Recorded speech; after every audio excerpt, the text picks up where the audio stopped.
পুরা পৃথিবীর আবহাওয়া চেঞ্জ হয়ে যাইতেছে। 2015 সালে যখন ইটালিতে আসলাম, 16 সালের বরফ, যে শহরে ছিলাম প্রচুর বরফ পড়তো। বরফ দেখেন কি পরিস্থিতি, রাস্তাঘাটে যাইতে পারতাম না। আর এখন 2025 সাল, বরফ দেখতেই পাই না কোথাও। তো বরফের সিনগুলো আসলে প্রচুর মিস করি। বরফ পড়ার সময় খুবই ভালো লাগে।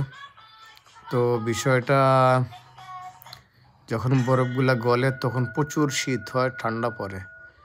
যখন পড়ে তখন তেমন ঠান্ডা লাগে না, তুলার মতো পড়তেই থাকে। বাংলাদেশে গরমের সিজনে যখন শিমুল গাছের তুলা যখন উড়ে পড়ে এরকম।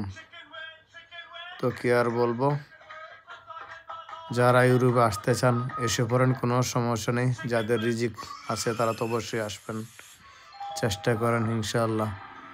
তো যারা ঠান্ডা পছন্দ করেন তাদের জন্য ঠিক আছে, আর যারা ঠান্ডা পছন্দ করেন না তাদের জন্য ইউরোপ না, আগে বলে দিচ্ছি।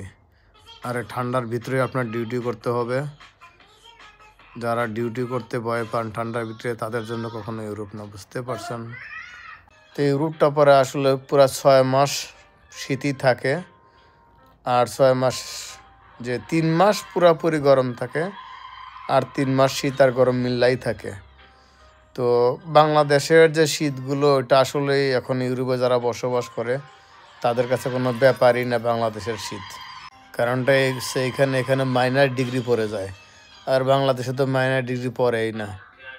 তো বাংলাদেশে যে শীত আসে তাতে বাংলাদেশের মানুষগুলো আমরা অনেক কষ্ট করে ফেলি, মানে প্রচুর শীত। কিন্তু বাংলাদেশের বাইরে ইউরোপ কান্ট্রিগুলো, যেমন রাশিয়াতে -56 ডিগ্রি পড়ে যায়, ইটালিতেও মাইনাস পড়ে যায়, কানাডায় -22 ডিগ্রি 30 ডিগ্রি পড়ে যায়। তো এই সমস্ত দেশগুলো তো আরও শীত। তো যারা ঠান্ডা পছন্দ করেন তারা চলে আসেন, কোনো সমস্যা নেই। বিশেষ করে নতুন যারা ইউরোপে আসবেন, ওই বাংলাদেশের হালকা পাতলা কাপড় চোপড় নিয়ে আসবেন না কখনো। মোটা কাপড় চোপড়, মোটা শার্ট গেঞ্জি অথবা মোটা জ্যাকেট, এগুলো নিয়ে আসবেন। কেননা আপনি হয়তো ভাবতে পারেন যে এখন গরমের দিন, এটা সেটা, কিন্তু এটা কোনো কুল পাইবেন না। ওকে, সবাই ভালো থাকবেন, সুস্থ থাকবেন। আল্লাহ হাফেজ।